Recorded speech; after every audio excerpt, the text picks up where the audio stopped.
तर Z plus security म्हणजे नेमकं काय?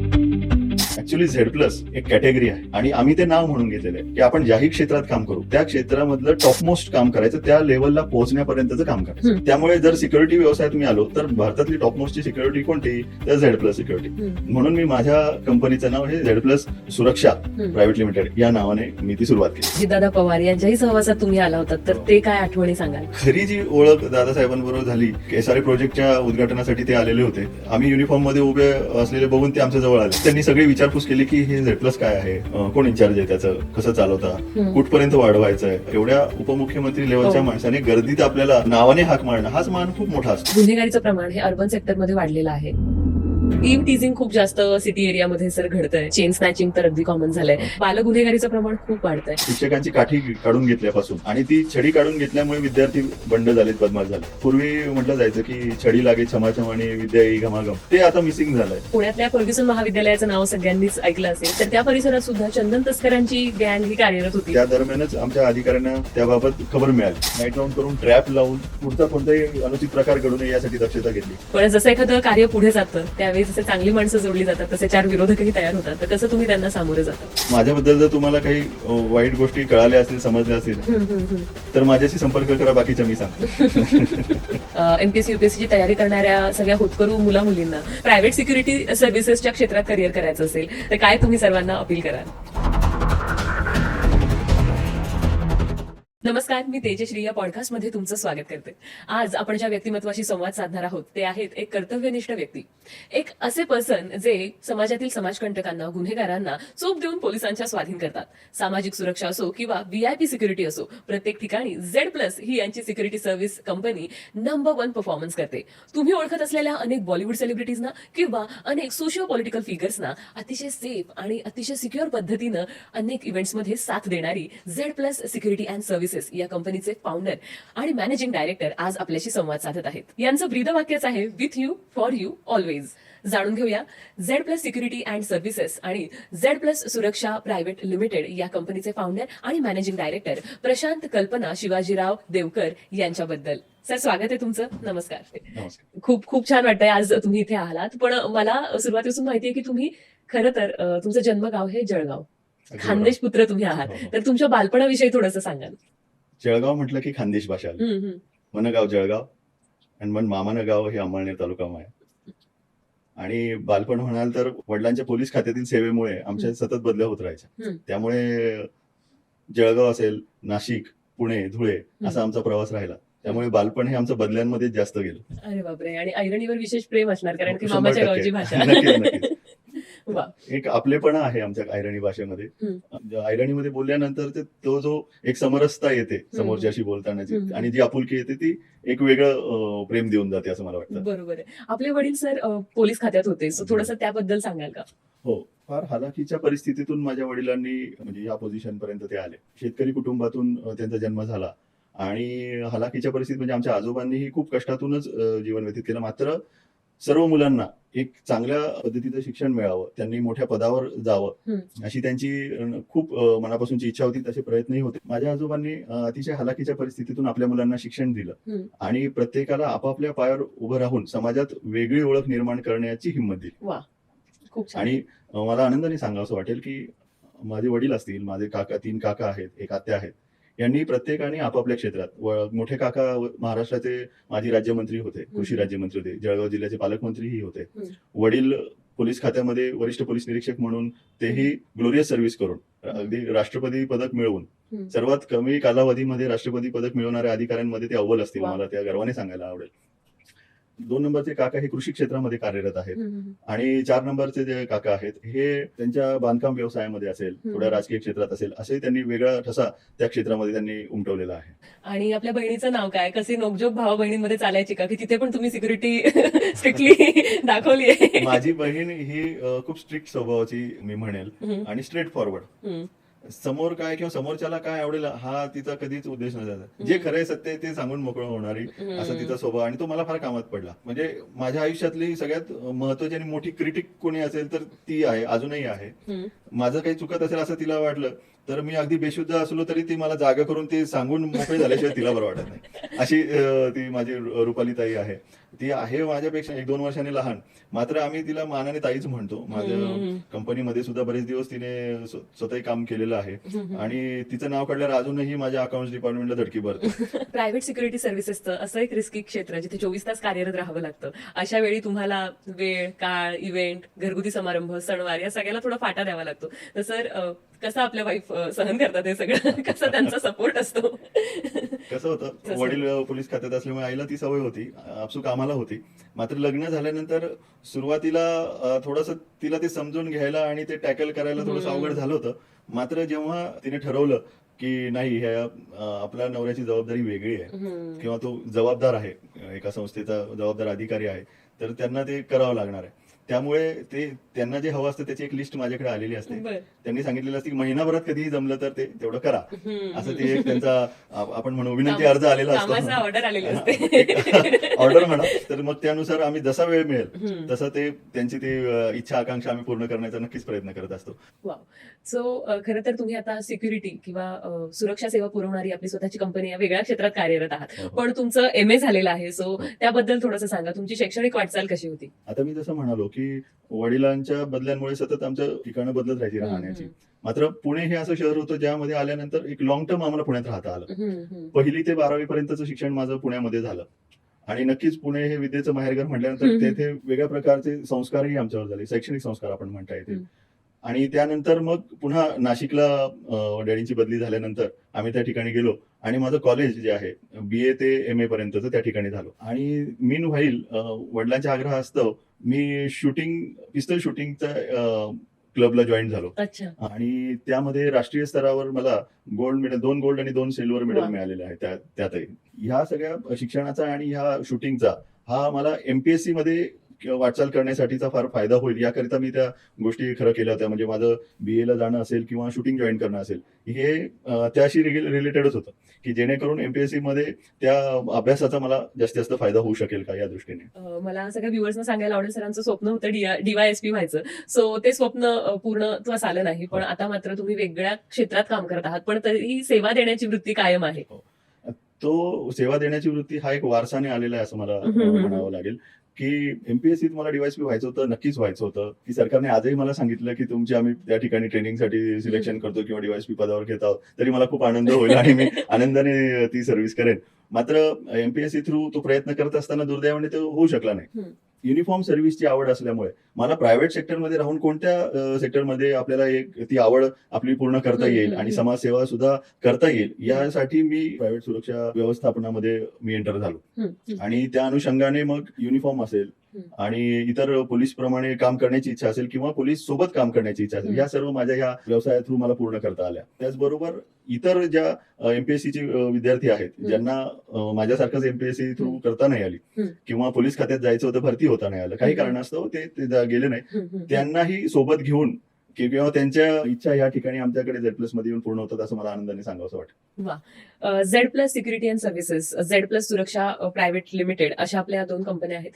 Z+ या नावाबद्दल खूप ग्लॅमर आहे. Z+ सिक्युरिटी म्हटल्यावरती VIP ना दिली जाणारी सिक्युरिटी असंच सगळेजण म्हणतात किंवा खूप महत्वाची व्यक्ती असेल, सोशो पॉलिटिकल फिगर असेल, ते Z+ सिक्युरिटीत असतात. तर Z+ सिक्युरिटी म्हणजे नेमकं काय? ऍक्च्युली Z+ ही एक कॅटेगरी आहे. आपल्या विविध 3-4 प्रकारच्या सिक्युरिटीज महत्वाच्या असतात, मानल्या जातात की त्यामध्ये X security, Y security, Y+ security, Z security आणि Z+ सिक्युरिटी अच्छा. या एक कॅटेगरी आहेत. त्या प्रकारचं VVIP ला एक प्रकारचं कवच असतं आणि आमचं जे Z+ नाव घेतलेलं आहे हे नाव म्हणून घेतलेलं आहे. ती कायदेशीररित्या ते जे आहे ती कॅटेगरी आहे आणि आम्ही ते नाव म्हणून घेतलेलं आहे. त्यालाही एक म्हणजे माझ्या डोक्यात नेहमी असायचं की आपण ज्याही क्षेत्रात काम करू त्या क्षेत्रामधलं टॉपमोस्ट काम करायचं, त्या लेवलला पोहोचण्यापर्यंतचं काम करायचं. त्यामुळे जर सिक्युरिटी व्यवसायात मी आलो तर भारतातली टॉपमोस्टची सिक्युरिटी कोणती, तर Z+ सिक्युरिटी. म्हणून मी माझ्या कंपनीचं नाव हे Z+ सिक्युरिटी अँड सर्व्हिसेस असेल किंवा Z+ सुरक्षा प्रायव्हेट लिमिटेड या नावाने मी ती सुरुवात केली. वा.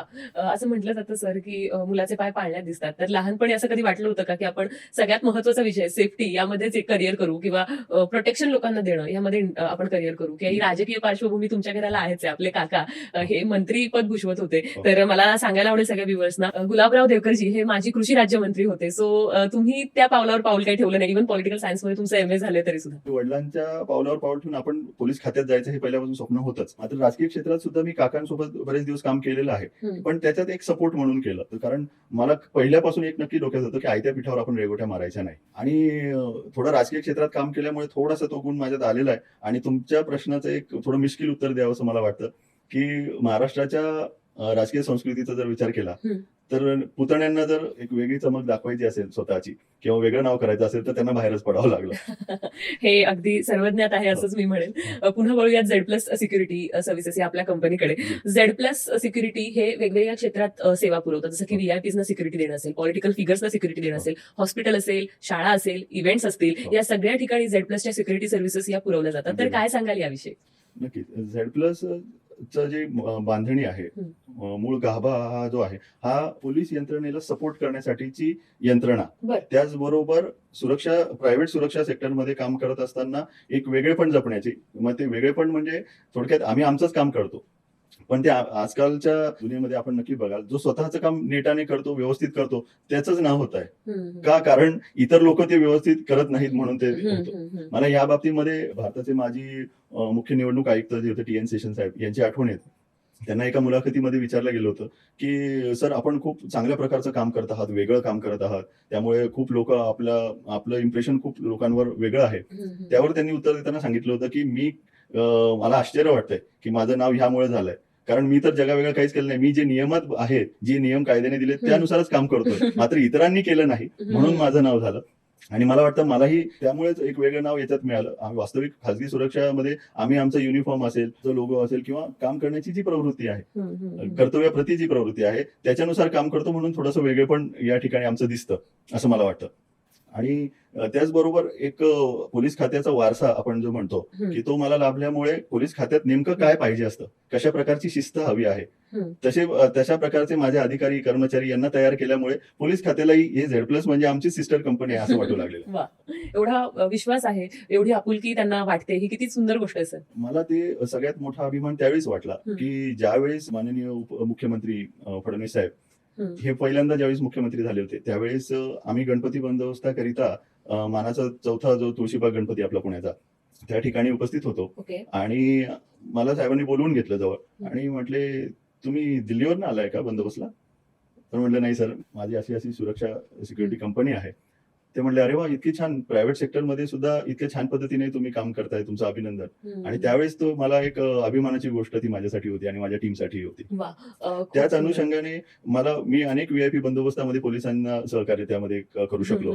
दिवंगत उपमुख्यमंत्री अजितदादा पवार असतील, त्याच्यानंतर केंद्रीय मंत्री गडकरी साहेब असतील आणि नंतर विलास जावडेकर साहेब असतील, ठोले साहेब असतील, अशा अनेक मंत्र्यांच्या बंदोबस्तामध्ये मला VIP बंदोबस्त म्हणता येईल की VIP बंदोबस्तामध्ये सामील होता आलं. खरं तर आपण म्हणतो की सेफ्टी सिक्युरिटी ही काही बेसिक गरजांमधली पहिली नीड येते. कारण प्रत्येक मानवाला असं वाटत असतं की आय शुड बी सेफ, नंतर पुढे अन्न, वस्त्र, निवारा या सगळ्या गरजा येतात. पण जेव्हा Z+ सिक्युरिटी सर्व्हिसेस बद्दल मी बोलतीये त्यावेळी मला आवर्जून सांगावं असं वाटतं की युनिफॉर्म मध्ये असलेले सिक्युरिटी सेवक जेव्हा आपण बघतो किंवा सुरक्षा सेवक बघतो त्यावेळी एक आपसुकच आदर येतो. किंवा जर गुन्हेगार असेल तर त्यालाही जरा जरब बसते की इथे आपण मिश्किलपणा किंवा इथे आपण धोकाधडी करून चालणार नाहीये. सो मला खूप अप्रिशिएट करावं असं वाटतं सर, आता तुम्ही युनिफॉर्म मध्ये इथे इंटरव्ह्यू देताय आणि तसंच Z+चे प्रत्येक सुरक्षा सेवक आपल्याला पुणे शहर असेल किंवा महाराष्ट्र असेल इथल्या प्रत्येक ठिकाणी जिथे Z+च्या सेवा आहेत तिथे दिसतील. सो Z+चा लोगो आणि आपल्या युनिफॉर्मचा युनिकनेस याविषयी जरा सांगा. सिक्युरिटी सेक्टर हा एक फोर्स आहे. बरोबर. आणि फोर्स म्हटलं की त्याची शिस्त आली. मग अगदी तुमची कटिंग कशी असावी, दाढी कशी असावी, युनिफॉर्म कसा असावा, कसा ठेवला पाहिजे, याचे नियम असतात आणि ते व्यवस्थितरित्या पाळल्या गेल्यानंतरच त्या गोष्टीचं महत्व आपल्याला आहे हे लक्षात येतं. आणि त्या कोणत्याही फोर्स मधल्या माणसाने पाळाव्यातच. पण काही सिक्युरिटी सेक्टरमध्ये, काही कंपन्यांमध्ये किंवा चुकीच्या लोकांचा या क्षेत्रामध्ये एंट्रन्स झाल्यामुळे किंवा त्यांना त्या फोर्सची एवढी कल्पना किंवा माहिती नसल्यामुळे या क्षेत्राचं नाव थोडंसं बदनाम झाल्यासारखं झालं. मात्र ही शिस्त आम्ही आवर्जून पाळली आणि मला आपल्याला नक्कीच आवर्जून सांगावं वाटेल की सिक्युरिटी सेक्टरमध्ये काम करणाऱ्या मेन इन्चार्जमध्ये, मी मालक म्हणत नाही पण मेन इन्चार्जेस, त्यामधला मी एकमेव असा असेल की जो स्वतः युनिफॉर्म करतो. कारण माझ्या दृष्टीने शिस्तीची सुरुवात ही स्वतःपासून व्हायला पाहिजे. नाहीतर ते म्हणतात ना की क्रांती की सुरुवात मेरे घर से हो लेकिन भगत सिंग पडोस में पैदा हो, असं नको व्हायला. म्हणून ते आणि माझ्या सर्व अधिकारी कर्मचाऱ्यांसाठी वेगळा आयडॉल कोणीच नसावा, तो मीच असलो पाहिजे आणि त्यासाठी मलाही तसंच राहिलं पाहिजे. लोगो बद्दलही मला अतिशय आनंदाने आपल्याला सांगावंसं वाटेल, की माझ्या युनिफॉर्मचं डिझाईन असेल किंवा लोगोचं हे सगळं माझ्या हाताने मी ते केलेलं आहे. त्याचबरोबर लोगो हा ट्रेडमार्क आहे बरोबर. आणि सगळ्यात महत्वाचं त्या लोगोने मला एक वेगळी ओळख समाजामध्ये दिलेली आहे. त्यामुळे मी माझ्या हातावर त्याला गोंदवून घेतलेला आहे वा आणि माझ्याच नाही तर माझ्या सर्व वरिष्ठ अधिकाऱ्यांच्या सुद्धा हातावर आपल्याला तो लोगो बघायला मिळेल. वा एक ट्रेंड म्हणून आपण ज्यावेळेस टॅटूकडे बघतो तर त्या टॅटूतनं सुद्धा एक चांगला मेसेज जावा हा नेहमी माझा उद्देश राहिलेला आहे. त्यामुळे तो माझ्या हातावरचा माझ्या कंपनीचा लोगो असेल, मला आयुष्य देणारे माझ्या आईचं नाव असेल आणि आयुष्य घडवणारे माझ्या वडिलांचा फोटो असेल, हे 3 टॅटू मी माझ्या अंगावर गोंदवून घेतलेले आहेत. वा जिथे स्वतःला सुरक्षेची खात्री हवी असते आणि आपण इतरांना सुरक्षा देऊ शकतो याची ज्यांना खात्री आहे, तर अशा सगळ्या गोष्टींसाठी Z+ is the only solution. आणि आता स्क्रीनवर सुद्धा तुम्हाला Z+ चा लोगो राईट साईडला सरांच्या नक्कीच दिसतो आहे. सो जरूर चेकआउट करा. सर, पुढच्या प्रश्नाकडे आपण वळूयात. मी पाहिलेल्या अनेक सिक्युरिटी सर्व्हिसेस आहेत. हजारोंमध्ये एखादीच अशी सिक्युरिटी सर्व्हिस असते की जी अप टू डेट असते, म्हणजे लोगो असेल, तुमचं पूर्ण युनिक असा पद्धतीचा ड्रेस कोड असेल. तर आपल्या या Z+ सिक्युरिटीला इतरांपेक्षा युनिक कसं बनवायचं, कशा पद्धतीनं ऍक्टिव्हिटीज करायच्या, आपल्या टीममध्ये सलोखा कसा ठेवायचा, याबद्दल तुम्ही खूप वेगळ्या पद्धतीनं प्रोसेस करता. थोडं त्याविषयी सांगा. Z+चा इंटरनल बॉन्डिंग आणि Z+ सिक्युरिटी सर्व्हिसेस मध्ये वातावरण कसं असतं, कारण काम तर रिस्कीच असतं. विविध क्षेत्रामध्ये काम करून मी पण या क्षेत्रापर्यंत आलो. माझ्या काकांकडे काम करण्याचा विषय असेल, त्यांच्या शिक्षण संस्थेमध्ये मॅनेजमेंटवर काम करण्याचा विषय असेल, लहान काकांच्या स्टोन क्रशरवर मॅनेजमेंटचं काम असेल. हे काम करत असताना किंवा जबाबदाऱ्या स्वीकारत असताना किंवा त्या स्वीकारल्यानंतर मी स्वतःचं एक मत असं तयार केलेलं होतं किंवा एक ठरवलेली होती एक गोष्ट, की मी काय नाही करायचं. काय करायचं हे आपल्याला माहितीच असतं, पण पहिल्यांदा मी काय नाही करणार हे मी पहिल्यांदा ठरवलेलं होतं. आणि माझ्या हाताखाली स्टाफ आल्यानंतर किंवा माझ्यासोबत जेव्हा लोक काम करतील त्यांना मी कशी वागणूक द्यायची आहे हे मी त्याच वेळी ठरवलेलं होतं. आणि प्लस माझे वडील पोलीस खात्यात असूनही पण माझ्या वडिलांचं जे काही व्यक्तिमत्व आहे हे एक प्रोफेसर प्रमाणे, त्यांनी पोलीस खात्यात असताना सुद्धा कधीही गुन्हेगाराला मारहाण करून इंट्रोगेशन केलंच नाही. बोट न लावता इंट्रोगेशन करून त्याच्याकडनं गुन्हा कबूल करून घेण्याचा अजब कसं बसलेले माझे वडील आहेत. आणि त्यांच्या सहकाऱ्यांबरोबर असेल किंवा इतरांबरोबर ज्या माणुसकीने ते राहिले तो संस्कार आपसुकच माझ्यावर होत गेला. आणि मग ह्या सेक्टरमध्ये आल्यावर ज्यावेळी सहकारी माझ्याबरोबर जोडले गेले त्यांना एक मला लक्षात होतं की परकेपणाचा भाव कधी येता कामा नये. त्यांना ही संस्था ही माझीच आहे, ही कंपनी माझी आहे, मला या ठिकाणी काम करताना माझ्या स्वतःची कंपनी असल्यासारखं काम करायचं आहे ही जाणीव येण्यासाठी पहिल्यांदा मी त्यांना तो एक फील देणं गरजेचं आहे, तशी प्रकारची ट्रीटमेंट देणं गरजेचं आहे. आणि हे ठरवून होत नाही, ते आपल्यात असावं लागतं तेव्हा आपण तो देऊ शकतो. कारण शेवटी त्या वयापर्यंत आल्यानंतर समोरचा माणूस काय भावनेने आपल्याशी बोलतो आहे, वागतो आहे हे नक्कीच समजतं. त्यातला खरेपणाही समजतो आणि खोटेपणाही समजतो. आणि माझा मनातला भाव माझा प्रत्येक माणूस नक्की ओळखून आहे आणि त्या अनुषंगानेच ते मला कधी सर म्हणत नाही किंवा मी त्यांना सर म्हणू देत नाही. प्रेमाने आदराने ते मला दादाच म्हणतात. माझे वडील जरी या संस्थेचे सर्वेसर्वा असले, मेन इन्चार्ज असले तरीही त्यांना सगळेजण आदराने प्रेमाने डॅडीज म्हणतात. पण हा फील तो बाहेर जाऊ देत नाही. म्हणजे काय की कर्तव्यावर असताना आम्ही एकमेकाचे अधिकारी आहोत आणि काम करणार असतो. हा जो सलोखा आहे आम्ही नक्कीच पाळतो, एकत्र असताना, घरात असताना किंवा आमच्या मोकळ्या वेळामध्ये. पण कर्तव्यावर असताना मात्र आम्ही Z+ सिक्युरिटीचे अधिकारी असतो, कर्मचारी असतो. वा, ज्या महिला सिक्युरिटी इंडस्ट्रीमध्ये करिअर करू इच्छितात, मला जाणून घ्यायला आणि तुम्हाला सांगायला खूप आवडेल की Z+ सिक्युरिटीमध्ये खरं तर खूप सेफ पद्धतीनं महिलांना ट्रीटमेंट दिली जाते. सर, थोडंसं त्याविषयी सुद्धा सांगा ना. नक्कीच. महिलांविषयी तर खूप आदरभाव तर आहेच, प्रश्नच नाही. तो याच्यासाठी की कोणताही पुरुष असेल, समाज असेल, देश असेल किंवा एखादी संस्था असेल, कंपनी असेल, ही स्त्री विना अधुरी आहे. आणि आमच्या Z+ मध्ये सुद्धा ज्यावेळी स्त्री कोणतीही मुलगी असेल किंवा महिला इंट्रोड्यूस होते, तिला पहिल्यांदा समोर इंट्रोडक्शन झाल्यानंतर किंवा इंटरव्ह्यू झाल्यानंतर माझ्या समोर जेव्हा आणलं जातं तर त्यावेळेस मी आवर्जून त्यांना एक गोष्ट नक्की सांगतो, त्या प्रत्येक महिला आणि मुलीमध्ये मला माझी मुलगी दिसते. आणि उद्या त्यांनी कोणत्याही कारणास्तव ज्यावेळेस त्या कामासाठी बाहेर आलेल्या आहेत, मग त्यांच्या वडिलांनी पाठवलेलं असेल, तिच्या नवऱ्याने पाठवलं असेल किंवा कोणी, तर त्या एक जबाबदारीने पाठवलेल्या असतात, एका विश्वासाने पाठवलेल्या असतात. त्यांना तो विश्वास मिळाला पाहिजे, हा सगळ्यात महत्वाचा माझी जबाबदारी ती असते. आणि त्या प्रत्येक महिला मुलीला मी नक्की सांगतो की तुम्हाला या ठिकाणी माझी मुलगी म्हणून काम करावं लागणार आहे. एक वडिलाची भूमिका माझी या ठिकाणी असणार आहे. कारण मला आणि एक मुलगी म्हणून आपल्यालाही नक्की असेल की मुलीचं सगळ्यात घरात जमतं ते बापाशी जमतं. हो, बरोबर, अगदी बरोबर. आणि लग्न जरी झालं तरी तिला समाजामध्ये सगळ्यात जास्त सपोर्ट हा बापाचाच असतो खरंय. किंवा वाटतो सुद्धा. आणि तोच देण्याचा प्रयत्न माझा असतो, माझ्या वडिलांचाही असतो. आणि त्या दृष्टीने माझं लक्षही त्यांच्यावर असतं. हम्म. आणि मी त्यांना आवर्जून हेही सांगितलेलं असतं की उद्या तुमच्यावर कोणताही प्रॉब्लेम येणार नाही याकरिता माझा नक्कीच प्रयत्न असेल.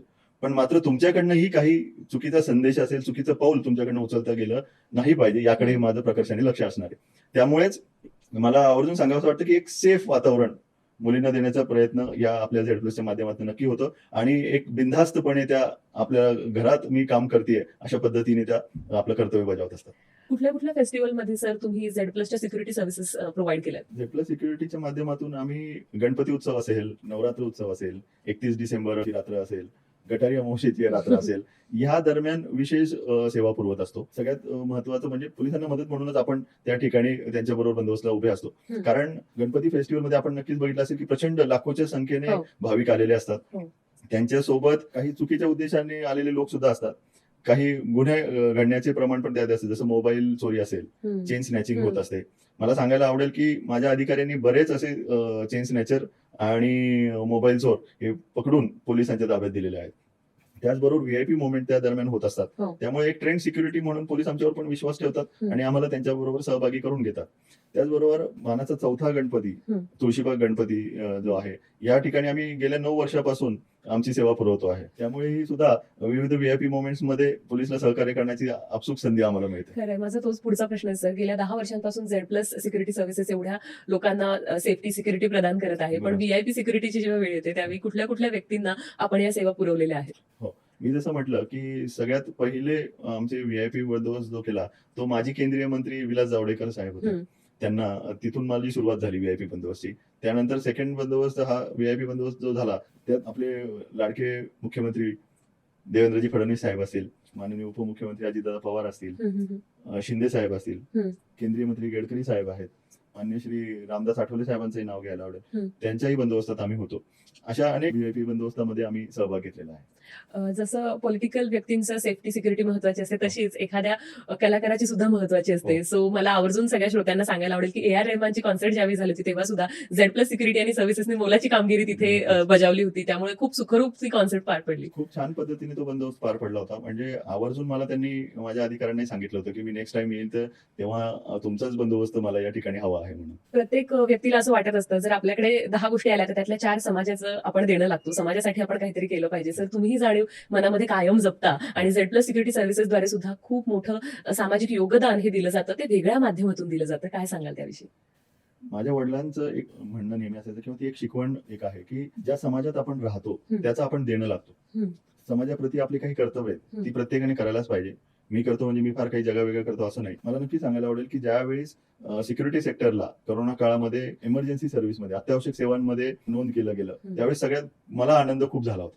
आनंद याच्यासाठीच होतं की मला काम करता येणार होतं. जे काही पेशंटसाठी असेल किंवा पोलीस त्या काळामध्ये रात्रंदिवस रस्त्यावर उभे होते तर कुठेतरी त्यांना मदत म्हणून मला जाता येईल याचा फार आनंद होत होता. आणि त्या जवळजवळ बऱ्याच काळापर्यंत आम्ही कोणताही मोबदला न घेता पोलीस सोबत आमचे जवळजवळ 25 कर्मचारी अधिकारी त्यांच्यासोबत अहोरात्र काम करत होते. त्या दरम्यान नेमकं आमच्या एका क्लायंट सोसायटीतच पुण्यातला करोनाचा पहिला पेशंट जो मिळाला तो आमच्या क्लायंट सोसायटीतूनच मिळाला होता. म्हणजे तिथून आमचं ट्रेनिंग सुरू झालं होतं ऍक्च्युअली की याच्याशी डील कसं करायचंय भविष्यामध्ये. आणि तसं करत गेलो आणि त्या काळात केलेल्या वेगवेगळ्या उपक्रमांमुळे म्हणा किंवा इतर कामांमुळे मला बऱ्याच सामाजिक संस्थांनी पुरस्कृत केलं, आमचा सन्मान केला, माझ्या अधिकाऱ्यांचा सन्मान केला. त्यांचाही मी खूप खूप आभारी आहे. सर खरं तर जेव्हा कोविडमध्ये खूप साऱ्या लोकांकडे नोकऱ्या नव्हत्या त्यावेळी आपली जी झेड+ सिक्युरिटी अँड सर्व्हिसेस आहे त्यांनी मला आवर्जून सांगायला आवडेल की अनेक बाउन्सर्स असतील, अनेक लेडी सिक्युरिटी गार्ड्स असतील, यांना नोकरीवरून कमी केलं नाही तर उलट अधिकाधिक नोकरीच्या संधी त्यांना दिल्या. सर काय सांगाल झेड+च्या या टॉप क्लास वर्क कल्चर बद्दल? त्या काळात कसं होतं की तो काळ म्हणजे कमवण्याचा काळ नव्हता, बरोबर. तो समाजाला देण्याचा काळ होता. आणि मला नक्की आठवतं की बऱ्याच सेक्टरमधून म्हणजे इंजिनिअरिंग सेक्टरमधून असेल, बऱ्याच प्रोफेशन्स मधून त्यांचे कर्मचारी कमी केलेले होते. कारण बिझनेसच नव्हता किंवा इतर सर्व गोष्टी ठप्प असल्यामुळे बरेच लोक बेरोजगार झाले होते. आणि त्या काळात आमच्याकडे संख्या पूर्ण होती. मात्र ज्यावेळेस कोणी जॉबसाठी विचारणा करायला आलेलं आहे, हम्म. त्या काळामध्ये मला आठवतं जवळ-जवळ 100 ते 125 एक्स्ट्रा लोक आम्ही भरले होते. बापरे. आणि कारण एवढंच होतं, की ते त्या काळात बरेचसे लोक हे प्रोफेशन्स मधले डिप्रेस झालेले होते. म्हणजे मला विशेष आठवण त्या एका गार्डची नक्की येते, की त्याचं शिक्षण होतं पीएचडी. बापरे. पीएचडी झालेला गार्ड म्हणून ज्यावेळेस नोकरी मागतो, त्यावेळेस मला एकीकडे थोडा आनंदही होत होता, की माझ्याकडे पीएचडी झालेला माणूस कामासाठी येतोय आणि दुसरीकडे दुःख या गोष्टीचं होतं, जास्त होतं, की आता शिक्षणाचं काय राहिलं, काय शिकायचं राहिलं यांचं पीएचडी झाल्यानंतर. मात्र त्याने एकच वाक्य विचारलं इंटरव्ह्यूमध्ये मला सांगितलं, की "सर मला चोरीमारी तर करता नाही येणार किंवा करायची नाही. त्यामुळे आत्ता चालू असलेल्या क्षेत्रामध्ये मला आपल्याकडे संधी दिसते म्हणून मला आपल्याकडे काम करायचंय." मग मी त्याला संधी दिली आणि त्यानंतर मात्र मला आनंदाने सांगावसं वाटेल, की त्या ठिकाणाहून नोकरी सोडून गेल्यानंतर किंवा जेव्हा कोरोनाचा काळ रिलॅक्स झाला, त्याला एका कॉलेजमध्ये मुख्याध्यापकाची नोकरी मिळाली. वा. प्रिन्सिपल म्हणून त्यांची नियुक्ती झाली त्या ठिकाणी. आणि असे बरेच उदाहरणं मला सांगता येतील, की जे मॅनपॉवर सप्लायचं काम करत होते, अशांनाही नोकरी गेल्यानंतर माझ्याकडे जॉईन झाले. त्याच्यानंतर त्यांना एक वेगळ्या आयडियाज मध्ये आपण त्यांना गाईडलाईन दिल्या, की जेणेकरून ते पुन्हा त्यांच्या पायावर उभं राहिले पाहिजे. आणि मला ज्यावेळेस ते पायावर स्वतःच्या उभे राहिले, त्यांच्या वेगवेगळ्या संस्थांचे उद्घाटन त्यांनी माझ्या हाताने करून वा. दिले. वा. एक त्यांनी माझ्या प्रती दाखवला तो आदर होता, पण मला एवढंच समाधान होतं, की मी काहीतरी करू शकलो आणि याला निराशावादी वृत्तीतनं बाहेर काढू शकलो. खूप मोठी गोष्ट असते ती आणि बुडत्याला काडीचा आधार आपण म्हणतो, हो, तशीच ही गोष्ट घडली आहे. सर, आता पाहतो आपण भरपूर गुन्हेगारीचं प्रमाण हे अर्बन सेक्टरमध्ये वाढलेलं आहे. तर आपल्या सिक्युरिटी सर्व्हिसेसद्वारे झेड+द्वारे आपल्या माध्यमातून खूप साऱ्या गुन्हेगारांना आपण पकडून पोलिसांच्या स्वाधीन केलेलं आहे. तर थोडे ते किस्से सांगा ना, आम्हाला जाणून घ्यायला आवडेल. कारण प्रायव्हेट सिक्युरिटी कंपनीद्वारे खरंच काय काय समाजोपयोगी काम घडतं ही नवीन गोष्ट आहे. याच्यात सगळ्यात महत्वाचा विषय म्हणजे हे प्रायव्हेट सेक्टर आहे. प्रायव्हेट सेक्टरमध्ये त्या प्रकारच्या सोयी सुविधा आमच्या कर्मचाऱ्यांना नसतात. ज्या प्रकारे पोलीस खात्याला असेल किंवा मिलिटरी सर्व्हिसेसमध्ये ज्या प्रकारचा सपोर्ट सरकारकडून मिळतो, तसा या सेक्टरला तसा कमी आहे खूपच. त्यामुळे कोणीही आपल्या जीवावर उदार व्हायला तसं तयार नसतं. मात्र झेड+ मधून त्या कर्मचाऱ्याला, अधिकाऱ्याला ज्या प्रकारचा सपोर्ट मिळतो किंवा ज्या प्रकारचा मानसिक आधार मिळतो, ज्या प्रकारचं कर्तव्य बजावण्याची प्रवृत्ती निर्माण केली जाते, ती इतर ठिकाणी दिसत नाही. त्यामुळे ज्या वेळेस जीवावर उदार होण्याची सुद्धा वेळ आली, माझ्या कर्मचाऱ्यांनी आपला पाय मागे घेतलेला नाही. आणि मला अशी अनेक उदाहरणं सांगता येतील, की एकदा तर प्रत्यक्ष माझ्या राहत्या सोसायटीच्या जवळच आमची क्लायंट सोसायटी होती. त्या ठिकाणी एका माणसाचं मर्डर होत असताना माझ्या कर्मचाऱ्यांनी त्या आरोपींना पकडलं आणि तात्काळ वायरलेसवर आमच्या कॉल दिल्यानंतर इतर अधिकारी त्या ठिकाणी आले, त्यांना अटकाव केला आणि लगेच पोलिसांशी संपर्क करून त्या ठिकाणी पोलिसांच्या ताब्यात त्यांना लगेच दिलं. त्यामुळे त्या माणसाचे प्राण त्या दिवशी ते वाचवू शकलो. त्यानंतर एका गुन्हेगाराचा पाठलाग करत पोलीस येत होते. कोथरूड भागामध्ये मला नक्की आठवतं. आणि त्या ठिकाणी त्याच्याकडे वेपन सुद्धा होते आणि त्या वेपनने तो म्हणजे पळता पळता पोलिसवर वार करत होता.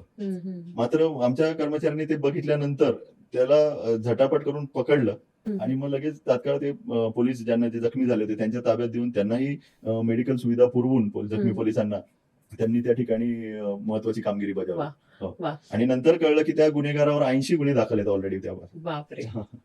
इव्ह टीझिंग खूप जास्त सिटी एरियामध्ये सर घडतंय. अनेक कॉलेजला जाणाऱ्या एकल महिला असतील किंवा कुठेही ट्रॅव्हल करणाऱ्या लेडीज असतील, ग्रुप्स असतील, यांना चेन स्नॅचिंग तर अगदी कॉमन झालंय. छेडछाडीचे प्रकार भरपूर वाढलेले आहेत. महाराष्ट्रातल्या कुठल्याही जिल्ह्यात ही कॉमन गोष्ट आहे. सो याबद्दल सुद्धा खूप मोठं काम आपल्या माध्यमातून होतंय. हो, मी जसं म्हटलं की महिला हा समाजाचा खूप महत्वाचा भाग आहे आणि सध्या नक्कीच त्या विरोधातले गुन्हे आता वाढत चाललेलेच आहे. रिसेंटली आपल्याला लक्षात असेल की बोबदेव घाटामध्ये जो प्रकार घडला महिला अत्याचाराचा, त्या ठिकाणी कॅमेराची संख्या कमी असल्यामुळे त्या गुन्हेगारांपर्यंत पोहोचायला पोलिसांना काहीसा वेळ लागला.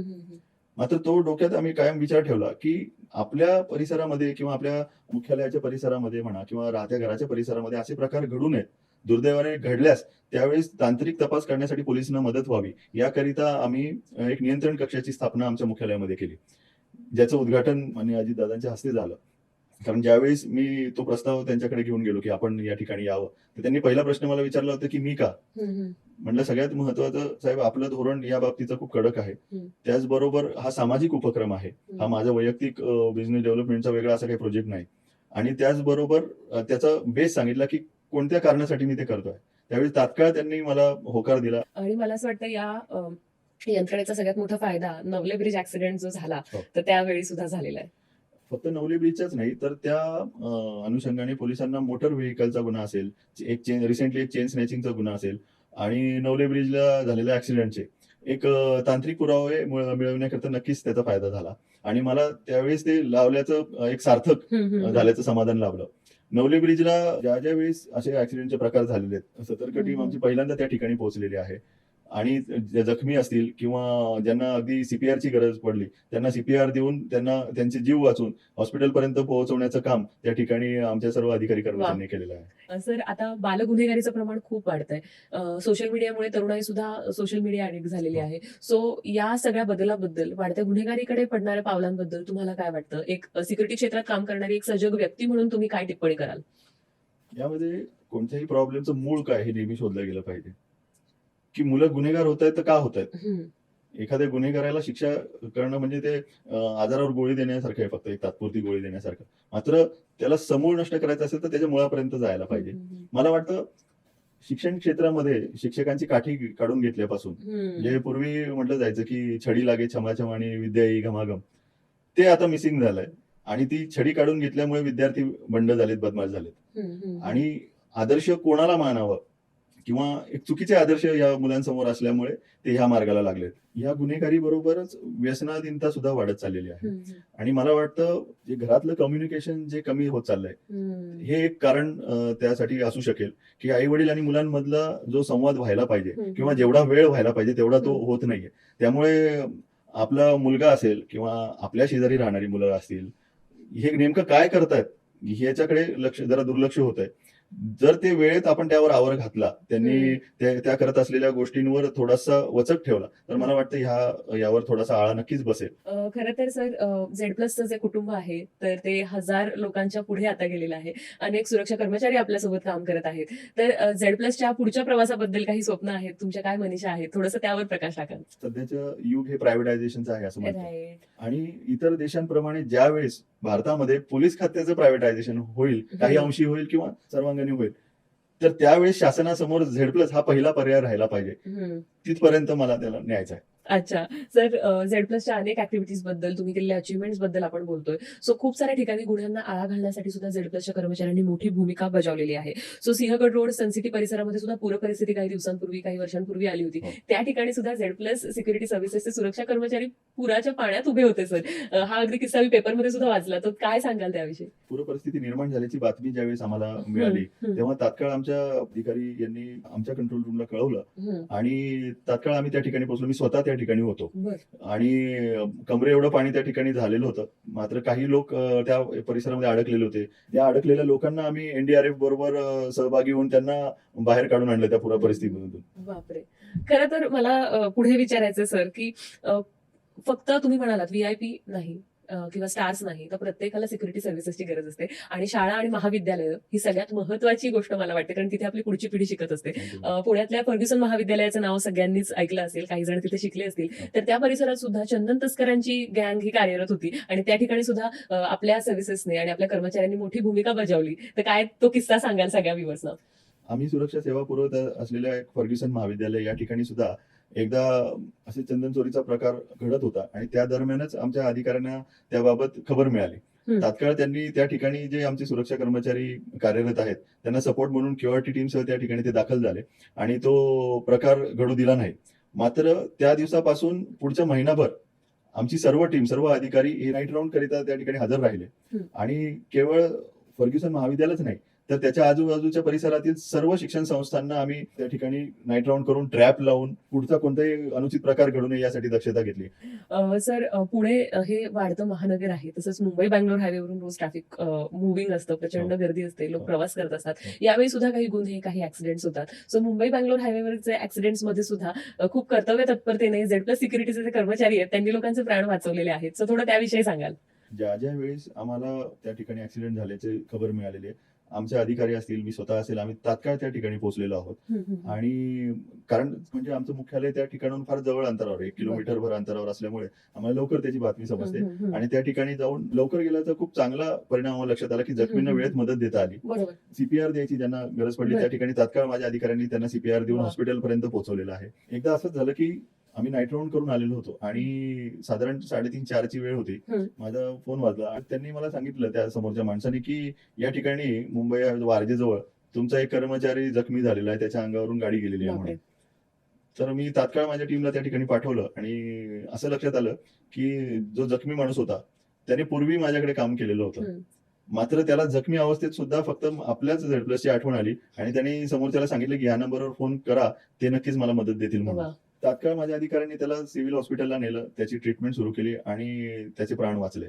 मला अभिमान ह्या गोष्टीचा आहे, की काम सोडल्यानंतरही माझ्या अधिकारी कर्मचाऱ्यांना माझ्यावरचा तो विश्वास कमी झालेला नाही. हम्म. ही हम्म. माझ्यासाठी खूप अभिमानाची गोष्ट आहे. वा, ही खूप महत्वाची गोष्ट आहे की दुसऱ्या एजन्सीमध्ये दुसऱ्या कंपनीमध्ये काम करून सुद्धा एक जो घरोबा किंवा एक ट्रस्ट आहे तो झेड प्लस बद्दल त्यांना निर्माण झाला होता. अगदी. कुठल्याही कंपनीसाठी पुढे जाताना असं संचित सोबत नेणं ही खूप मोठी गोष्ट असते सर, अगदी. आणि ही खूप छान वाटला हा किस्सा ऐकून मला. यासोबतच जसं तुम्ही म्हणालात की Pune is a cultural heart of Maharashtra. हो. इथे पुस्तक महोत्सव होतो, इथे अनेक ऍक्टिव्हिटीज होतात, अनेक पुणा फेस्टिवल सारखा मानाचा सोहळा इथे होतो. तसंच मराठी भाषा संमेलन नुकतंच झालं. तर या बऱ्याच ठिकाणी आपल्या झेड प्लस सिक्युरिटी सर्व्हिसेसने सिक्युरिटी चांगली राहावी, इव्हेंट उत्तम पार पडावा म्हणून सर्व्हिसेस दिल्या आहेत. तर काही किस्से त्या रिलेटेड सांगा ना. विश्व मराठी भाषा संमेलन हम्म. ज्यावेळेस आपल्या पुण्यामध्ये फर्ग्युसन महाविद्यालय या ठिकाणी झालं, हम्म. त्याच्या अगदी उद्घाटनाच्या दिवशी मला माननीय उद्योग मंत्री उदय सामंत साहेबांच्या ऑफिसमधून फोन आला, की आम्ही ठरवलेली सुरक्षा व्यवस्था जी होती ती नेमकी म्हणजे ती काम करू शकणार नाहीये त्या ठिकाणी. तर मला सांगण्यात आलंय, म्हटले, की तुमची सेवा त्या ठिकाणी तुम्ही देऊ शकता का किंवा कसं? तर मी लगेच होकार दिला त्यांना, हम्म. की एवढ्या शॉर्ट पिरियड मध्ये उभं करणं अवघड होतं. मात्र व्हीव्हीआयपीज जे येणार होते त्याच्या अनुषंगाने एवढ्या तात्काळ सगळी सेवा पुरवणं थोडंसं अवघड होतं. मात्र मी त्यांना शब्द दिला, की आपण काळजी करू नका, आम्ही त्या ठिकाणी तो चार्ज घेतो म्हणून. हम्म. आणि स्वतः मंत्री महोदयांच्या ऑफिसमधून फोन आल्यामुळे आम्ही तात्काळ सगळ्या टीमला मीटिंग करता बोलवून त्याचं सगळं प्लॅनिंग केलं आणि ते सगळं उद्घाटनाचा जो सोहळा आहे आणि त्याच्यानंतरचे पुढचे 4 दिवस हे प्रॉपरली ते सगळं मॅनेजमेंट करून तो इव्हेंट सगळा हँडल केला. आणि त्यानंतर मंत्री महोदयांनी सुद्धा विशेष कौतुक करून मला म्हटलं, की माझा निर्णय योग्य होता म्हणून. प्रशांत सर, पुणे जिल्ह्याचं लायसन्स तर मिळालं सिक्युरिटी सर्व्हिसेस प्रोव्हाइड करण्याचं, पण ती कामगिरी जेव्हा फत्ते झाली त्यानंतर पुढचा प्रवास कसा होता? जसं पुणे त्यांनी सांगितलं होतं मला, की पुणे जिल्ह्यात तू काम करून दाखव हम्म. आणि त्यानंतर मी ते बघेन आणि मग तुला महाराष्ट्राचं लायसन्स इश्यू करेन. हम्म. मग त्या दृष्टीने सुरुवात केली. जसं मी म्हटलं, की आता ती साईट तर चालू केली, जिद्दीने ती छान रन पण केली आणि एक एक कडी जुळत जावी तसे एक एक माणूस मला मिळत गेला. मी स्वतःला फार नशीबवान समजतो त्या बाबतीमध्ये, की फार कर्तृत्ववान माणसं मी पाहिली. हम्म. काही आता नाहीत माझ्याजवळ, पण तरीही माझे संबंध हे त्यांच्याशी अजूनही तितक्याच प्रेमाचे आहेत आणि कायमस्वरूपी राहतील. नंतर एकेका जिल्ह्यामध्ये आम्ही सुरुवात केली. नाशिकला सुरुवात केली, ब्रांच ओपन केली. त्याच्यानंतर जळगाव जिल्ह्याला असेल, कोल्हापूरला असेल, परभणीला असे कॉन्ट्रॅक्ट मिळाले ज्यावेळेस, आणि मग ते कॉन्ट्रॅक्ट मिळाल्यानंतर किंवा त्या कॉन्ट्रॅक्टची वर्क ऑर्डर घेऊन ज्यावेळेस मी साहेबांकडे गेलो, तर त्यावेळेस त्यांनी बघितलं, ते म्हणले फार लवकर तयारी केली तू, देतोय तुला पण पुढे कायमस्वरूपी हे चांगलं काम तू करून दाखवायचंय, असं त्यांनी मला दम वजा आशीर्वाद दिला आणि मग ती कामाला सुरुवात झाली. आणि लवकरच त्यांनी मग मला 10 मे 2016ला महाराष्ट्राचं लायसन्स दिलं. वा. आणि सगळ्यात महत्वाची एक गोष्ट अशी घडली, की म्हणतो ना आपण, की माणसाची इच्छा कोणत्या ना कोणत्या स्वरूपामध्ये पूर्ण होतच असते. आता आम्ही पोलीस नसलो, पोलीस प्रमाणे काम करत असलो, एक युनिफॉर्म सर्व्हिस मध्ये असलो, किती इच्छा असली तरी मी स्टार्स लावू शकतो, राजमुद्रा नाही लावू शकत. बरोबर. मात्र शासनाने ती सुद्धा इच्छा पूर्ण केली. पूर्वी नसायचं, पण आता येणाऱ्या आमच्या लायसन्सवर आता राजमुद्रा लावून येते. वा वा वा. म्हणजे ती सुद्धा इच्छा पूर्ण झाली. आणि खरोखर एक मनातली गोष्ट मी या पॉडकास्ट मध्ये सांगू इच्छितो, की ज्या ज्या इच्छा केल्या त्या आई वडिलांच्या आशीर्वादाने म्हणा, माझ्यासोबत काम करणाऱ्या लोकांच्या सहकार्य म्हणा, सगळ्या पूर्ण झाल्या. आणि अतिशयोक्ती नाही नक्कीच, की आजही वरचं बोलवणं आलं आणि तर गेलं तर काहीही दुःख राहणार, इतकं मी समाधानी आहे त्यावर. आय गेस कर्मण्य अधिकार असते मा फलेषु कदाचन या वृत्तीवरच काम करण्याचं ब्रीद तुम्ही हो, हो, ठरलेलं आहे. नक्कीच. अनेक थोर मोठ्या लोकांचा सहवास तुम्हाला लाभला असेल. नुकतंच आता ज्यांचं आपण म्हणूया देहांत झाला असे अजितदादा पवार यांच्याही सहवासात तुम्ही आला होतात, तर हो. ते काय आठवणी सांगाल? मला दादा हे व्यक्ती म्हणून खूप आवडायचे. मी जसं भेटलो, माझी दादांची ओळख जी आहे किंवा आमची सुरुवातीचे 2 भेटी ह्या अशा 2 ओळखी सारख्या झालेल्या, की आमच्या मोठ्या घरी म्हणजे जळगावला ज्यावेळेस ते घरी आले होते, त्यावेळेस आम्ही लहान होतो. हम्म. त्यावेळेची एक फक्त दादा दिसले तरी आम्ही खुश असं. हम्म. त्यानंतर हडपसरला मी पिस्तूल शूटिंगच्या प्रॅक्टिसला जायचो. हम्म. त्या ठिकाणी एका नवीन ब्रँचचं ओपनिंगसाठी दादा त्या ठिकाणी आले होते आणि मी पण त्या काळात पहिलीच माझी नवीन वेपन घेतलेली होती. तर त्याचं उद्घाटन दादांच्या हस्ते झालेलं होतं. मग तिथं एक थोडीशी भेट झाली. मात्र खरी जी ओळख दादासाहेबांबरोबर झाली, SRA प्रोजेक्टच्या उद्घाटनासाठी ते आलेले होते. आम्ही युनिफॉर्म मध्ये उभे असलेले बघून ते आमच्या जवळ आले आणि मग त्यांनी सगळी विचारपूस केली की हे Z+ काय आहे, कोण इन्चार्ज आहे त्याचं, कसं चालवता, कुठपर्यंत वाढवायचंय. एवढं आम्ही एकतर पहिले ते समोर आल्यानंतर एवढे प्रश्न विचारले तर आम्ही थोडंसं घाबरून गेलो होतो. कारण त्यांचा रोखठोक स्वभाव आणि ते कुठल्या अँगलने विचारते हे समजायची एवढी आपली हे नव्हती. मात्र सगळी माहिती ती आस्थेनेच विचारली, सगळी माहिती घेतली.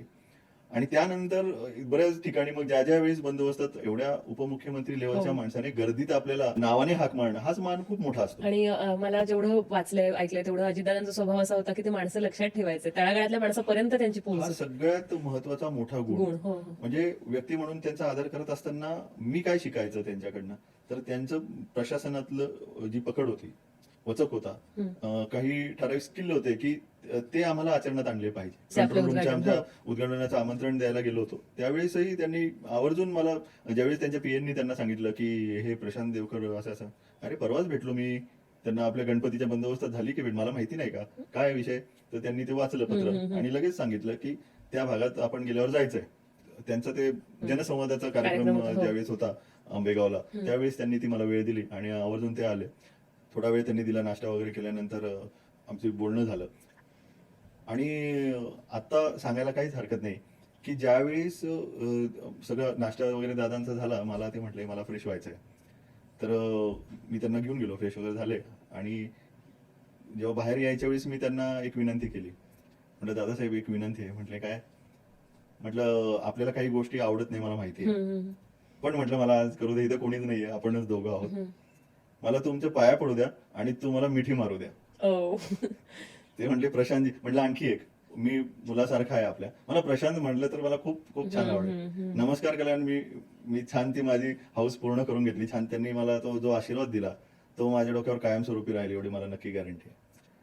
कारण एखाद्या माणसाचा ऑरा असतो, लोकांच्या प्रेमामुळे तयार झालेलं, आणि एक वेगळी पॉवर त्यांच्याकडे असते असं मला आवर्जून सांगायला पाहिजे. एक कर्तव्यश्रेष्ठ माणूस आपल्यात नाही, पण नक्की त्यांच्या कर्तृत्वाने आणि त्यांच्या कामाच्या पद्धतीने महाराष्ट्राचा माणूस त्यांना आयुष्यावर विसरू शकणार नाही, एवढं मी नक्की आवर्जून या ठिकाणी सांगेल. नक्कीच. आणि त्यांच्या आठवणी, त्यांचे आशीर्वाद पुढे तुम्हाला कायम इन्स्पायर करत राहतील अशी मला आशा आहे. नक्कीच नक्कीच. सर, या 10 वर्षांच्या सिक्युरिटी सर्व्हिसेस प्रोव्हाइड करण्याच्या बिझनेसमध्ये, या सामाजिक कार्यामध्ये कोणाकोणाचा आदर्श तुमच्या डोळ्यासमोर होता? या सेक्टरमध्ये काम करत असताना पहिला आदर्श तर माझे वडीलच आहेत. आणि त्या अनुषंगाने माझी ज्यांच्याशी भेट झाली, मग शासनातली लोक असतील, प्रशासनातील असतील, मला आवर्जून या ठिकाणी प्रशासनाचे जे धडे मी ज्यांच्याकडून घेतले ते म्हणजे आपले माजी साखर आयुक्त श्री शेखर गायकवाड साहेब असतील. त्यानंतर पोलीस खात्यात तर अनेक उदाहरणं मला देता येतील की ज्यांच्यामुळे आणि ज्यांनी दिलेल्या परमिशनमुळे मी या सेक्टरमुळे आलो, किंवा म्हणजे ज्यांनी मला लायसन्स दिलं. संजय वर्मा साहेब असतील, PK जैन साहेब असतील, नंतर राजवर्धन साहेब असतील, अमितेश कुमार साहेब आहेत, हिम्मतराव देशभ्रतार साहेब आहेत, सोमय मुंडे साहेब आहेत, गिल साहेब आहेत, असे अनेक अधिकारी. काही वरिष्ठ अधिकाऱ्यांच्या अंडर तर मी ट्रेनिंग केलं असं मला म्हणायला लागेल. कारण आम्ही MPSC ची तयारी करत असताना तर आपल्याकडे पुणे शहरातले DCP साहेब आहेत, मिलिंद मोहिते साहेब, ते आम्हाला मराठी विषय शिकवायला यायचे त्यावेळेस. त्यामुळे मला त्यांच्याकडे शिकण्याचा तो चान्स आला. नंतर या सेक्टरमध्ये असल्यामुळे काही बंदोबस्त आम्ही सोबत केलेले आहेत. त्यामुळे ह्या अधिकाऱ्यांचं प्रशासन आणि बंदोबस्तातलं प्लॅनिंग हे मला शिकायला मिळालं आणि त्यांचं एक इम्प्रेशन कायमस्वरूपी माझ्या मनावर राहिलं. म्हणजे एकदम पठडीत त्यांच्या तयार झाला असं म्हणायला हरकत नाहीये, तालमीत एकदम. कारण पैलवान व्हायचं असेल तर तुम्हाला वस्ताद तसेच पाहिजे, त्या प्रकारचे सर्व वस्ताद मला मिळाले आणि हा पैलवान तयार झाला. अरे वा. सो मी म्हणेन की जिथे ही तालीम तगडी मिळाली तशी संस्कारांची सुद्धा एक सुंदर श्रेणी असते. मी एक व्हिडिओ पाहिला होता सर तुमचा, ज्यामध्ये आषाढी एकादशीच्या मुहूर्तावर आपल्या आई वडिलांना आपण विठ्ठल रुक्मिणीच्या स्वरूपात पूजा करून छान मान दिला होता. आणि मला असं वाटतं की आई वडील हे पहिले गुरु असं प्रत्येक संस्कृतीमध्ये सांगितलेलं आहे. नंतर तुम्ही सगळं जग बघता, तर ते काय त्यांचे ऋण आहेत, काय कुटुंबाबद्दल तुम्ही सांगाल? आषाढी एकादशी आणि पंढरपूरची वारी हे महाराष्ट्रातल्या प्रत्येकाचा जिव्हाळ्याचा विषय आहे. आणि प्रत्येकाला काही शक्य होत नाही की आपण म्हणजे त्या वारीत सहभागी होऊन पंढरपूरला जाता येत नाही. मात्र कुठेतरी आपली सेवा नोंद व्हावी देवाच्या चरणी, यासाठी पुण्यात ज्यावेळेस वारी एंटर होते आणि ती फर्ग्युसन महाविद्यालयाच्या रोडवरून पास होत असते, त्यावेळेस मी आणि माझे अधिकारी त्या ठिकाणी भाविकांचे म्हणा किंवा वारकऱ्यांचे हाल होऊ नये, त्यांची गैरसोय होऊ नये यासाठी गर्दी नियंत्रणाचं काम करत असतो. गेले 5 वर्ष जवळजवळ आम्ही ते काम करतोय आणि त्या योगे एक प्रकारची सेवा आमची घडत असते पांडुरंगाच्या चरणी. आणि गेल्या 5 वर्षापासूनच साधारण आषाढी एकादशीच्या दिवशी आई वडिलांचं विधिवत पूजन करून विठ्ठलाची पूजा केल्याचं पुण्य मला मिळतं. वाव. कारण माझ्यासाठी अल्टिमेट देव हे माझे आई वडीलच आहे. आणि जसं हिंदू धर्मामध्ये आपण गायीमध्ये 33 कोटी देव असल्याची आपली एक मान्यता आहे, माझी तीच भावना आहे की माझ्या आई वडिलांमध्ये 33 कोटी देव वास करतात. तुम्ही ज्या क्षेत्रात काम करत आहात, सोशल सिक्युरिटी असेल, खरं तर गोष्टी गप्पा सुरूच राहणार आहेत सर. पण आज अनेक व्ह्युअर्स आपल्याला बघत आहेत. आपल्याला एक सेफ सिक्युअर ठेवावं म्हणून काही 4 टिप्स तुम्ही त्यांना सांगाल का? ऍज अ सिक्युरिटी और प्रायव्हेट सिक्युरिटी पर्सन, जे तुम्ही एवढी मोठी कंपनी चालवताय, तर सतर्कतेच्या 4 गोष्टी आपल्या व्ह्युअर्ससाठी. नक्कीच. की सगळ्यात पहिलं महत्वाचं पाऊल असतं ते आपला उंबरठा असतो. तो ओलांडण्याच्या पहिले आपण आपल्या घरातलं गॅस लाईट हे व्यवस्थित बंद केलं आहे किंवा कसं हे पाहिलं पाहिजे. लॉक सिस्टीम ही व्यवस्थित असली पाहिजे घराची. त्यानंतर घराच्या आजूबाजूला सीसीटीव्ही असले पाहिजे. फ्लॅट असेल तर त्या फ्लॅटच्या आतमध्ये मुवमेंट सेन्सर लावलेले पाहिजे. लिफ्टमध्ये आपण जातो, त्या लिफ्टमध्ये ते कॅमेराज असले पाहिजे. त्या ठिकाणी लिफ्टचा जर काही इश्यू आला तर तिथून आपल्याला सिक्युरिटीशी संपर्क करता येईल किंवा इतर कोणाशी संपर्क करता येईल असं कम्युनिकेशनचं एक साहित्य त्या ठिकाणी पाहिजे. फोन असेल किंवा इतर काही गोष्टी असतील, बेल असेल, अशा प्रकारे. त्यानंतर आपण वाहनावरनं जात असतो कुठेही तर रस्त्याचे नियम पाळले गेले पाहिजे. कारण मला नक्कीच वाटतं देशसेवा करण्यासाठी कुठलंही पद असणं गरजेचं नाही. तुम्ही सिग्नलवर रेड लाईट लागल्यानंतर थांबलात तरी देशसेवा झाल्यासारखंच पुण्य तुम्हाला मिळणार आहे. आजकाल हे अशी परिस्थिती निर्माण झालेली आहे. त्यानंतर आपल्या आजूबाजूला राहणाऱ्या मंडळींबाबत आपण सतर्क राहिलं पाहिजे. आपण आपल्या घरामध्ये येणारे जे व्यक्ती असतात, की मेड्स असतात, हाऊसकीपिंगचे लोक असतात, गाडी धुणारे लोक असतील, यांचं व्यवस्थित चारित्र्य पडताळणी केलेली आहे किंवा नाही याबाबत सुद्धा आपण सजग राहायला पाहिजे, ती करून घेतली पाहिजे.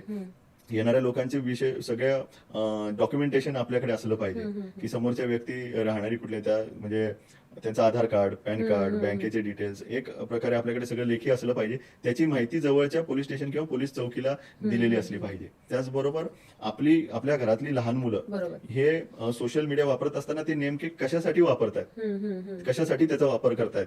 कारण सोशल मीडियाला लहान मुलं जोडली गेली ही करोना काळातच. कारण त्यावेळेस ऑनलाईन क्लासेस आणि स्कूल चालू होते, त्यामुळे त्यांना ती खरी त्यावेळेसची सवय झाली. मात्र ते युज टू झाले त्या गोष्टीला, ती सवय सोडू शकले नाही. आणि आपण बघतो की आजकाल आई सुद्धा मुलाला जेवू घालत असताना तो पटापट जेव्हा म्हणतो मोबाईल धरून बस म्हणते. पण ते कितपत योग्य आहे किंवा कसं, ते आताची वेळ टळून जाते पण त्याचे लॉंग टर्म दुष्परिणाम होणार नाहीत याची सुद्धा पालकांनी काळजी घ्यायला पाहिजे असं मला वाटतं. खूप महत्वाच्या 4 टिप्स सरांनी दिलेल्या आहेत की जेणेकरून तुमचं लाईफ सेफ आणि सिक्युअर राहील. सर, ज्या सगळ्या विद्यार्थ्यांना एमपीएससी युपीएससीची तयारी करणाऱ्या सगळ्या होतकरू मुला मुलींना किंवा ज्यांना खरंच वेगळं काहीतरी करिअर करायचंय, त्यांना जर प्रायव्हेट सिक्युरिटी सर्व्हिसेसच्या क्षेत्रात करिअर करायचं असेल तर कशा पद्धतीनं त्यांनी पुढे झेड+शी जोडलं जावं या संदर्भात आपली पुढची मुलाखत येणार आहे. तर काय तुम्ही सर्वांना अपील कराल? नक्कीच या सेक्टरमध्ये ज्यांना पोलीस प्रमाणे काम करायचं आहे आणि प्रत्यक्ष खात्यात जाता आलेलं नाही, त्यांची इच्छा, अपेक्षा, हाऊस ही नक्कीच झेड+च्या माध्यमातून पूर्ण होईल याची मी 100% खात्री देतो. ज्या प्रकारे पोलीस खात्यामध्ये वेगवेगळ्या पद्धतीने कामकाज चालतात, नाईट राऊंड असतात, व्हीआयपी बंदोबस्त असतात, एखाद्या गुन्ह्याचा तपास असतो, पेट्रोलिंग असतं, क्युआरटी टीम असते, मार्शल्स असतात, ट्रॅफिक कंट्रोलिंग असतं, नियंत्रण कक्ष असतं, त्या सर्व पद्धतीने कामकाज आपल्या झेड+ मध्ये सुद्धा चालतं. त्यामुळेच मी आवर्जून म्हटलं की ती सगळी हाऊस आमची त्या मुलांची या ठिकाणी झेड+च्या माध्यमातून पूर्ण होते. आणि लवकरच जवळजवळ 60 ते 70 उपनिरीक्षक दर्जाचे अधिकारी यांची भरती आम्ही करणार आहोत आणि त्या महाराष्ट्रभरातून त्या भरतीसाठी आम्ही अर्ज मागवणार आहोत. आणि त्या अधिकाऱ्यांना विशेष ट्रेनिंग देऊन, म्हणजे अगदी त्यांना बंदोबस्त कसा करावा, व्हीआयपी प्रोटेक्शन काय आहे, या सुरक्षा रक्षक संदर्भाचे कायदे काय आहेत, फायर फायटिंगचं ट्रेनिंग काय आहे, त्यानंतर वेपन ट्रेनिंग, म्हणजे आता मी स्वतः नॅशनल प्लेअर असल्यामुळे पिस्टल शूटिंगचा त्यांना वेपनची माहिती मी नक्कीच देऊ शकतो. त्यांच्या त्या संदर्भाचं training, air pistol shooting, air rifle shooting हे ट्रेनिंग सुद्धा आम्ही त्यांना त्या ठिकाणी देणार आहोत.